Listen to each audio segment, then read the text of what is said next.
He had everything a man could want: power, gold, victory, a name that made grown men step aside. And he was dying, not on a battlefield, not by the sword of an enemy worthy of him.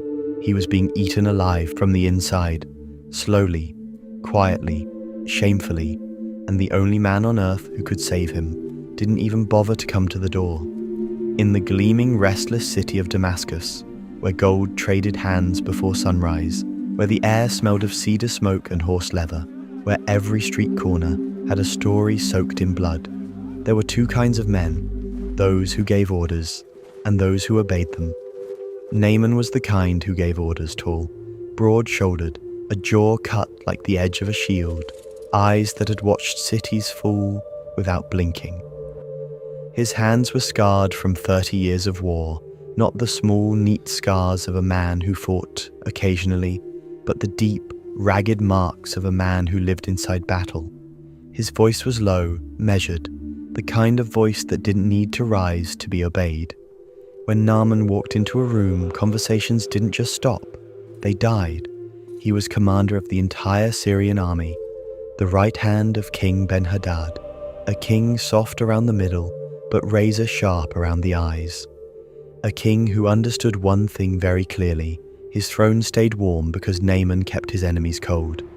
Ben-Hadad trusted Naaman, the way a man trusts the walls of his own house, without thinking, without questioning, just completely. Together they had built an empire of fear, and it was good, until the morning Naaman unwrapped the linen from his arm and saw something that no sword, no enemy, no political betrayal had ever managed to put there. Panic, small, round, white, a spot. He told himself it was nothing, a rash, the dust of the road. He rewrapped his arm, went to his duties, commanded his men, stood before the king with the same unreadable face he always wore. But the next morning he unwrapped it again. The spot was bigger. And there was another one beside it: leprosy. He knew it without needing a physician to say the word. He had seen it on beggars at the city gates, some men who disappeared quietly from villages and were never spoken of again. It was the disease that didn't just kill the body, it killed the name, the reputation, the identity. It turned men into ghosts while they were still breathing, and it was now living inside him. Every morning became a ritual of private dread. Wake before dawn, unwrap the linen alone, in the dark, before his servants stirred. Look, count, measure how much more of himself had disappeared overnight, rewrap it carefully, put the armor back on, walk back out into the world as though nothing in the universe had changed. He told no one, but a secret like that lives in your eyes, and Ben-Hadad had noticed. The king studied his commander across the war table one evening, the slight tightness around the jaw, the way Naaman held his left arm, just a fraction closer to his body than he used to, and said nothing. Not that night, but he was a sharp man. He began asking quiet questions in quieter corners, and eventually a name reached him: Elisha, a prophet living in Samaria of all places, that dusty, overlooked territory that Syria had practically walked across on its way to more important battles. A man with no army, no palace, no treasury worth speaking of, just a reputation that refused to stay within its borders. People said he had healed the sick, purified poison, called down fire from heaven, that the God of Israel moved through him the way wind moves through an open window, invisibly, undeniably, changing everything it touches. Ben-Hadad summoned Naaman. He didn't ask if Naaman believed it. He didn't ask if Naaman wanted to go. He simply looked at his commander, this man he could not afford to lose, and said one word: "Go." So Naaman went. But he went the only way he knew how: heavy. 10 talents of silver, 6,000 pieces of gold, 10 changes of the finest clothing money could assemble in Damascus. He loaded it onto his chariots, like a man preparing not to receive a miracle, but to purchase one. Because that was the world Naaman had always lived in. Everything had a price. Loyalty, silence, victory, surely healing was no different. He rode south from Damascus with his full military escort behind him. Banners cutting the wind, hooves thundering against the packed earth road, the kind of procession that made whole towns go quiet, and children pressed themselves against doorways just to stare. He was not coming to beg, he was coming to transact. He arrived first at the palace of Jehoram, king of Israel, a nervous, hollow-chested man who wore his crown, the way a man wears a coat 2 sizes too large for him. Naaman presented Ben-Hadad's letter, formally requesting his healing, and stood back and waited with the patience of a man accustomed to getting what he came for. Jehoram read the letter, then read it again, then stood up and tore his robe straight down the middle. "Am I God?" His voice cracked across the throne room like something breaking. "Can I kill and bring back to life? Why is Syria sending a leper to my door? This is a trap. He is looking for an excuse to make war against me." He was already pacing, already sweating through his ceremonial robes, convinced this entire visit was an elaborate political ambush designed to give Syria a pretext for invasion. Naaman stood watching this king unravel and felt something cold settle in his chest. This was who controlled Samaria, but before the situation could collapse entirely, a message arrived at the palace, calm, quiet, almost unhurried in its tone, from Elisha. "Why have you torn your robes? Send the man to me. He will know there is a prophet in Israel." Naaman rode to Elisha's house. He arranged his chariots outside with military precision, the way a man arranges things when he wants to make clear exactly who he is without having to say it.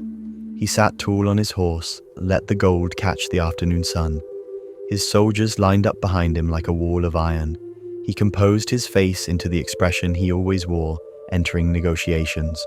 Controlled, unreadable, projecting the quiet certainty of a man who always walked away with what he came for. He waited for the door to open. The door opened, a servant stepped out, young, unremarkable, carrying a message so short it barely filled the space between them. "Go and wash yourself 7 times in the Jordan River. Your flesh will be restored, and you will be cleansed." The servant went back inside. The door closed. Naaman sat on his horse in absolute silence. He looked at the closed door, he looked at his soldiers, he looked back at the closed door. Then something that had been compressed behind 30 years of discipline, pride, and carefully constructed authority gave way all at once. "I thought he would come out to me." That famous low-controlled voice, gone, replaced by something raw and exposed and furious. "I thought he would stand before me, call on the name of his God, wave his hand dramatically over my arm. Do something worthy of the occasion." He yanked his horse sideways. "Are not the rivers of Damascus, the Abana, the Pharpar, cleaner, stronger, and greater than every river in this entire country? Could I not wash in them and be clean?" He was already riding, the chariot swinging to follow, dust rising behind him. The gold still sitting untouched on the carts, the miracle still sitting untouched behind a prophet's closed door. He had come all this way, with all that gold, with the full weight of Syria behind him, and the man hadn't even come outside. His servants rode beside him in silence. These were men who had followed Naaman into sieges that should have swallowed them whole. Men who had watched him make battlefield decisions in the middle of chaos that saved hundreds of lives. They understood his moods the way old sailors understand weather, not by looking at it, but by feeling it in their bones. They rode without speaking for a while. Then one of them, carefully, the way you approach an open flame you're not entirely sure is under control, brought his horse alongside Naaman and spoke in a low, steady voice. "My father." That word, father, not commander, not general. The word soldiers use only for the man they would follow into death. If the prophet had told you to do something great, to fight someone, to climb something, to carry something, to endure something difficult and costly and worthy of your name, would you not have done it without a second thought? Naaman's jaw was tight, eyes fixed straight ahead. How much more then, when all he says is, "Wash and be clean." The horses moved, the wind passed through the roadside grass. Somewhere a bird called once and went quiet, and inside that armored, decorated, scarred, terrified chest, something shifted. Naaman pulled the reins. The procession slowed, stopped, then turned around. Nobody spoke on the ride to the Jordan. When Naaman saw the river, he almost turned back a second time. The Jordan was not what the rivers of Damascus were. It was not wide and silver, powerful and self-important. It was narrow, brown at the edges, tangled with reeds along the banks. The kind of water a Syrian general wouldn't water his horses in on an ordinary afternoon. He stared at it for a long moment from the bank. Then he climbed down from his horse. He removed his outer cloak, then his armor, piece by piece, each piece meeting the ground, with a dull weight that felt heavier than metal. Until Naaman, the commander of Syria, no longer existed on that riverbank. Until there was only a man, frightened in a way no enemy had ever managed to make him frightened. Standing in the afternoon light, in a foreign land next to a river that wasn't worthy of him. Just flesh, just disease, just a body running out of time. He waded in. The water was cold, brown. He looked back once at his soldiers, standing perfectly still on the bank, not one of them looking away, all of them holding a breath they didn't realize they were holding. He went under. One. He came back up, looked at his arm immediately, the way a man looks who already knows what he is hoping for and is terrified of being disappointed. The spots were exactly where they had always been. He steadied himself, went under. 2. He came up, looked, nothing. 3. Nothing. 4. Nothing. 5. His soldiers on the bank had not moved, had barely breathed. 6. Naaman rose from the water, stood there with the cold river streaming off his face, and then looked at his arm for a long moment. 6 times, 6 acts of obedience in a river that wasn't worthy of him, following instructions delivered by a servant through a closed door in a country he had spent his whole life dismissing. And nothing. Still nothing. The disease sitting exactly where it had been that morning, unmoved, unimpressed. Every instinct screamed at him to get out. He had tried 6 times. No man could say he hadn't made the effort. He could climb out now with his dignity intact, ride back to Damascus, and at least say he had done what was asked of him. But his feet stayed in the mud. He thought about the morning ritual, the dark room, the linen, the counting. He thought about what his life looked like if he climbed out of this river right now and rode home exactly as he had arrived. He closed his eyes, drew one slow breath, and went under one final time. 7. When Naaman rose from the Jordan River, the world was completely quiet. He looked at his arm, and he could not breathe. The spots were gone.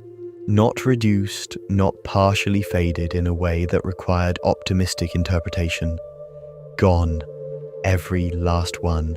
His skin, this skin that had been rotting, that had been stripping away everything he had spent 30 years building, was new, smooth, unmarked. He stood in the middle of that muddy, narrow, thoroughly unimpressive river and felt the full weight of everything he had been carrying alone for months lift off his body in a single moment. And Naaman, commander of Syria, decorated soldier, the man who had made kings nervous and cities tremble, broke completely open, not quietly, not with the restrained dignity of a man maintaining composure. He wept, the way a man weeps when he's held something unbearable in silence, for so long that the moment it is finally gone, his body simply doesn't know what else to do with itself. Deep, shaking, uncontrollable, everything he had refused to show anyone. The fear, the shame, the long private grief of watching himself disappear. All of it came out of him at once in the brown water of the Jordan River on an ordinary afternoon. His soldiers on the bank looked away, not from embarrassment, from reverence. He rode back to Elisha's house. This time the prophet came outside, and Naaman, the man who had arrived days ago with gold piled on chariots and the full force of his own importance, the man who had nearly thrown his miracle away in pride, stood before Elisha and bowed, slowly, completely, without hesitation. When he raised his head, his eyes were still wet, and his voice carried nothing in it except the bare, undecorated truth. "Now I know," he said, "there is no God in all the earth, except in Israel."